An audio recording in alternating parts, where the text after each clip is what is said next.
Hey everyone, it's Attorney Andre. Now, I've been looking at a lot of blogs, I've been looking at a lot of things on YouTube, and I see a lot of people tell you how to be a millionaire, how to be a successful business person, how to be a successful entrepreneur. Now, like I told you before, I'm a lawyer that deals with businesses. I litigate businesses, I have my own law firm, and I even made a video how I became a millionaire. So, I'm doing the same thing. But here's what a lot of them won't tell you, and here's kind of what I didn't tell you in that last video because there's a whole bunch of things that you need to know that will help you truly become a millionaire. And here's the first thing. First thing is timing is everything. And a lot of people say you can't time the market, you can't time your way in business, but really timing is everything. The people that got into cryptocurrency when it was worth pennies are now multi-millionaires.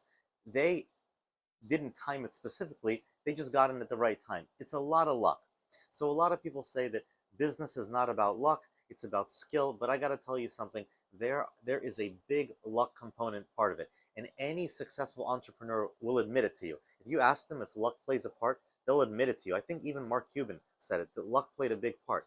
In order to become a billionaire, the one thing you have to have is luck. Any billionaire who tells you they could just do it again, no. You have to be lucky. Maybe you have a rich parent. And here's why. Because the same entrepreneur that is successful in one business might fail in another business.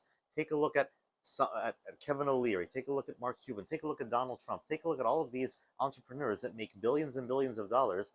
They have some projects that make a lot of money, some projects that are super successful, and some projects that fail completely. I want every entrepreneur to be successful, but that's not going to happen. The truth is 8 out of 10 businesses fail in America within 3 years for one singular reason. They can't get traction.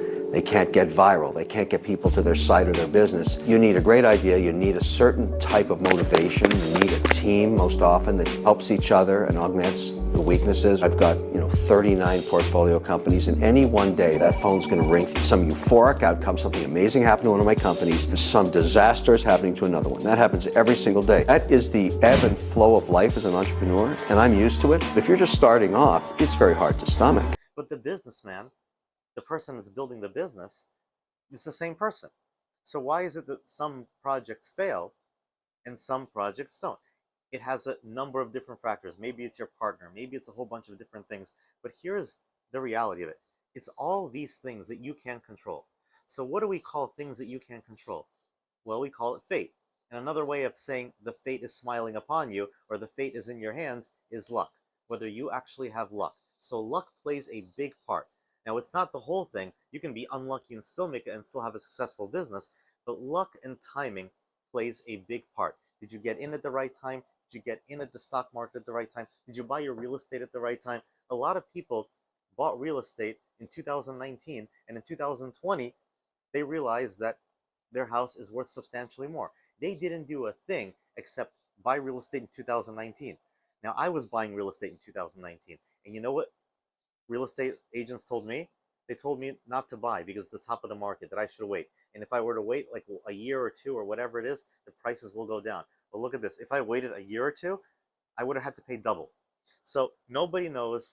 And the reality is that although it's a bad idea to time the market in any industry, timing and luck plays a role. Here's a second thing. The second thing that you really need to know to make any successful business is to not follow your passion. Because a lot of the time, your passion is not really what people need. So for example, if your passion is dance, if your passion is art, if your passion is drawing, very unlikely that you're going to be a successful entrepreneur dancing or drawing or bodybuilding or any one of the, or weightlifting or playing a sport or any one of these things that are purely passion projects. Now, you should still pursue them. No one is saying you shouldn't. But these passion projects don't really lead to successful entrepreneurship most of the time. A lot of the times, what you really should be doing is looking at what people need. So for example, I'm a lawyer. I want to tell you something. It's going to shock a whole bunch of people. It wasn't my dream to be a lawyer. I wasn't a kid and saying, wow, I really want to be a lawyer. I wasn't running around the playpen and hoping that I can argue with somebody. Being a lawyer, just like being a real estate agent, just like being a real estate developer, no one dreams about these things. These are not passion things. These are things that serve a purpose. We need real estate agents, we need developers, because we all need places to live. We all need places to work. So that fills a particular niche in the market. I'm a lawyer. I solve problems. And It's not a passion project, but it's needed because everyone needs someone that can solve their problems. Doctors, you talk to any proctologist, I guarantee you, not a single proctologist will say there that when I was a kid, I dreamed of covering and doing whatever proctologists do. You know what I'm talking about. No one dreams about that. But when they get into medical school, they say, wow, this is a field that not a lot of people are in. This is a field I can make money in, and hopefully I can scale the business where I don't have to dig into all that stuff, all the time, all day for the next 20 years. Maybe I can do something else and have other doctors work for me or whatever have you. But the reality is, all of these things are niches that satisfy a particular need, not passion projects. So the second thing, again, is make sure your goal is to fulfill a particular need, not necessarily a passion project. The third thing is hard work. And a lot of time, like I said, timing is everything, but you also need to work hard. There is not a single person that ever was successful in business without working hard. There are people that made millions of dollars without working hard. Sure, there are people that got really rich by not working hard. You can win the lottery, you can time the market, and all of that gets into luck. But if you're going to exploit a particular skill, then you need to work hard. Again, going back to an industry that serves needs. I'm a lawyer. I have to work hard. In my cases, I have to work hard to get clients, just like a doctor, just like a dentist, just like a proctologist, just like anyone. We all have to work hard in order to fulfill a particular need. We all have to work hard to fulfill a particular need in order to get to where we want to go, in order to build a successful business. And what does it mean by building a successful business? It's not being an employee. It's not being an employee. It's not working 9 to 5. It's truly being there. It's being there every single time on the weekends and truly putting on multiple hats, at least in the very beginning, until you can scale that. But that's the reality of being a successful entrepreneur. You need to have a little bit of luck. No one's going to tell you that. You need to have timing. You need to be in the right industry at the right time, and you can do a little bit of research for that, but it doesn't always work. And you need to work hard.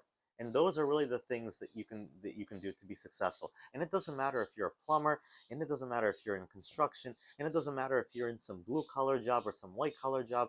Really, the knowledge base that you have, based on your hard work, based on your intellect, and based on how you can maneuver in the space that you're in, really is a fundamental factor of whether you're going to be successful or not. Stay tuned for more. Like, comment, subscribe. Let me know what you think. Let me know what you've done. Let me know if you got lucky. And let me know if you want to add to this list, because I'm always looking for more things to add. Talk to you later.